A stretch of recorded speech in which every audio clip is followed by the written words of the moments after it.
If Komatsu's PC200 is the hexagonal all-rounder of the excavator world, ruling the market through sheer balance, then the machine we're talking about today is the undisputed tough old big brother of the construction equipment world. Caterpillar's CAT 320. There is an old saying that has long circulated on job sites. In good times you look at Komatsu, in hard times you look at CAT. What it means is that whenever you run into the toughest bone you just cannot chew through, or the harshest working conditions, the first name that flashes through a contractor's mind is usually that big, powerful slab of Caterpillar yellow. The most classic job site conversation often goes like this. A foreman runs over and says, "Boss, the new site is solid rock from end to end. What machine should we rent?" And the boss, without a second thought, says, "Go get a few CAT 320s over here. Just keep the fuel tank full and let it chew that whole hill down." To tell the story of the CAT 320, we have to go back to the early 1990s. At that time, Caterpillar wanted to build a medium-sized hydraulic excavator that had both explosive power and real durability. So it officially launched this legendary number 320, that earliest generation of the 320. Still had a very mechanical era flavor to it. A direct structure, simple hydraulics, and almost no electronic systems. The logic of that generation was pure and simple, durable and able to work. Just like a sturdy old ox, over more than 30 years since then. This family has bred an enormous number of members, and the suffixes alone are enough to make a beginner's eyes glaze over. But do not let that scare you, because these suffixes are actually very straightforward. The letter L stands for the long undercarriage, which gives a more stable base. LN is the long narrow undercarriage, which makes it easier to get down narrow roads and easier to transport. RR is the reduced radius, meaning the tail is tucked in tight, which is especially good for working in cramped city streets. GC is the general construction economy version. In other words, the value for money choice. GX is the value series, whose whole point is to save the owner money.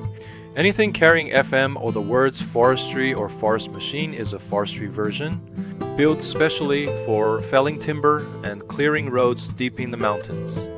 MH is the material handler version, usually grabbing scrap at a steel yard or a dock. UHD is the ultra-high demolition version, what everyone calls the building wrecker.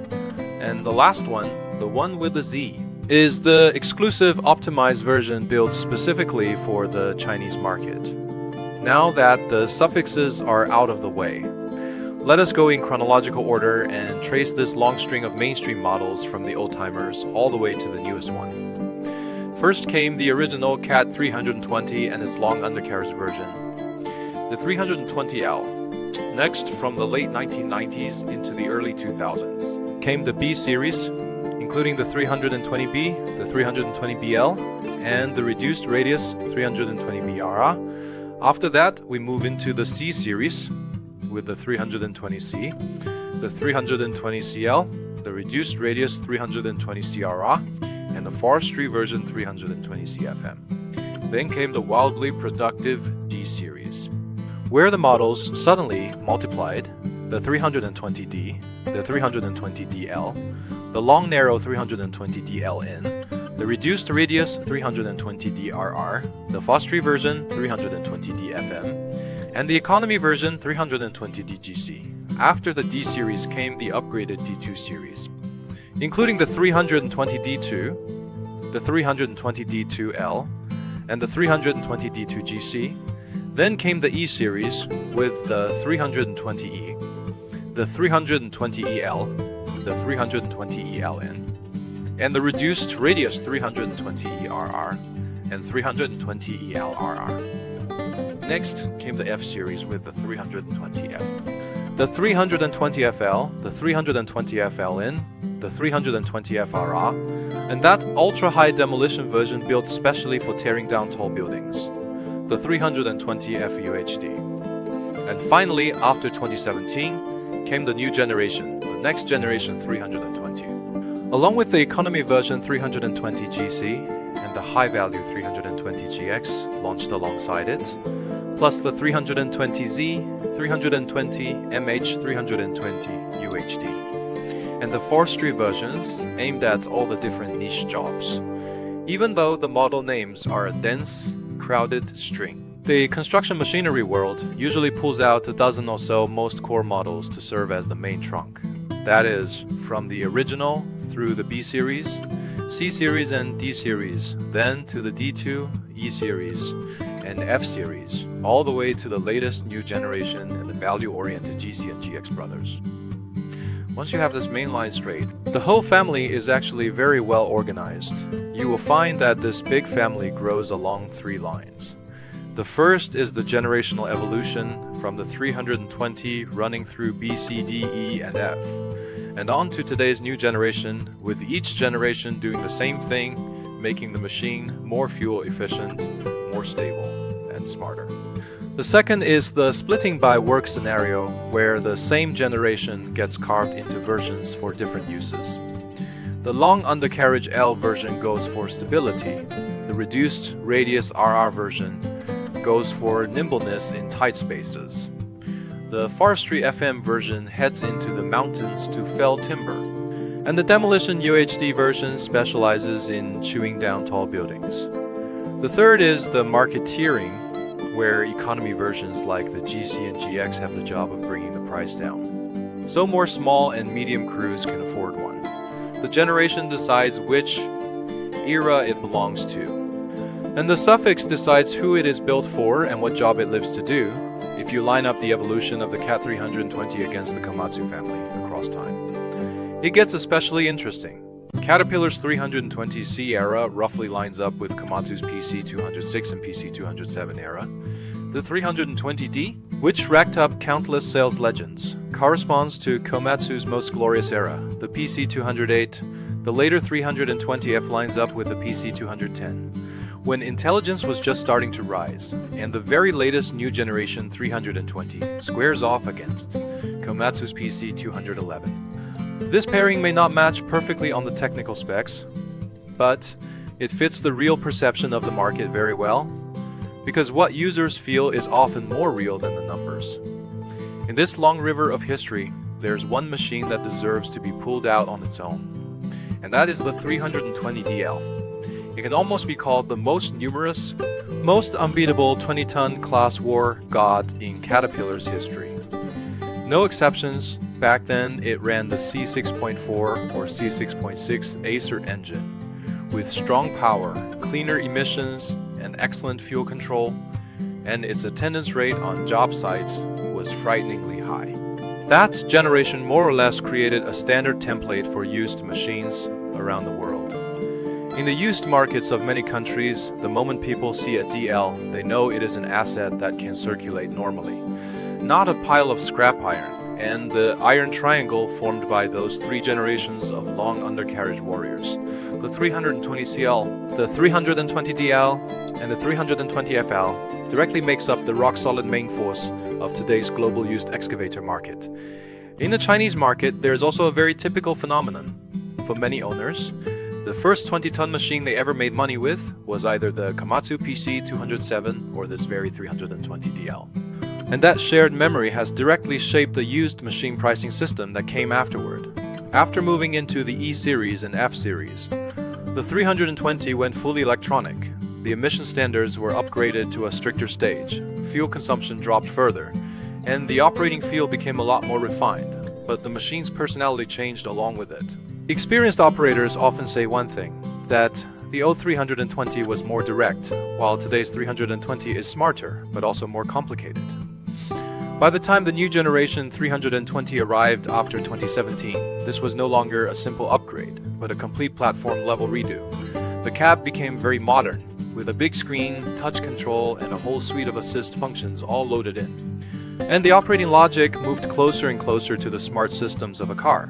It also comes standard with things like CAT grade, a slope assist, and payload weighing system, and its fuel consumption is roughly 20 to 25% lower than the old F-Series.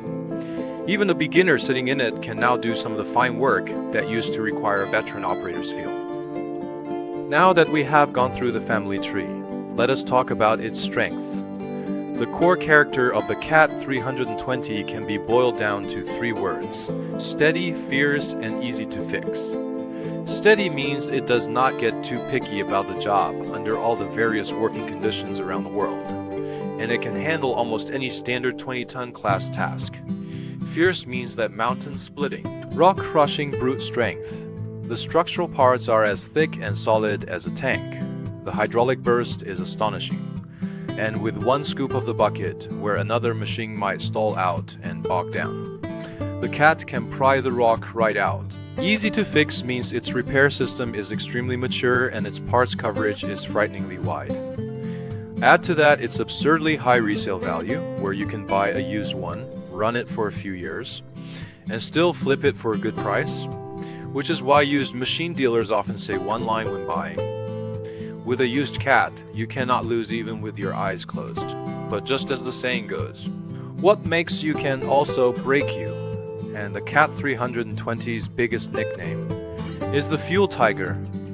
Old operators love to joke that when the cat roars, gold pours in by the ton. But when the cat digs, your palms start to itch, because that speed at which the fuel gauge drops can really make a contractor wince when fuel prices are high. On top of that, its movements are tuned to be very aggressive and powerful. But if you ask it to do that extremely delicate slope shaping and smoothing work, it comes off a bit rough. Not as silky as the Japanese machines. When it comes to the day-to-day headaches, those have also shifted with the times. The old generation C-Series and D-Series have plenty of muscle, but as the years pile up, oil leaks and seeps from the engine and hydraulic lines become an everyday affair. And people in the trade even have a quip that a cat that does not leak oil is not a real cat. By the time of the D2 and E series, because of the engine upgrades, they started getting fusy about fuel quality. And if they ran into mediocre diesel, the fuel system and injectors would easily go on strike.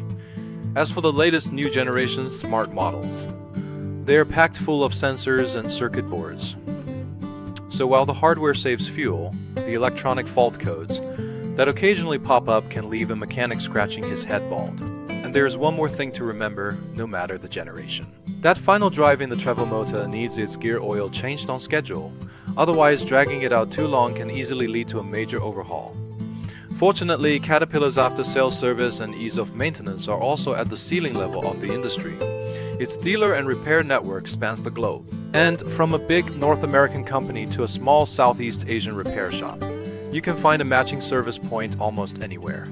The original parts are expensive, but aftermarket parts and salvage parts are all over the streets.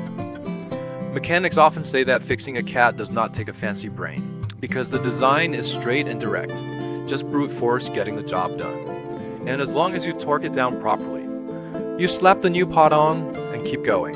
So even a rookie mechanic gets the hang of it fairly easily.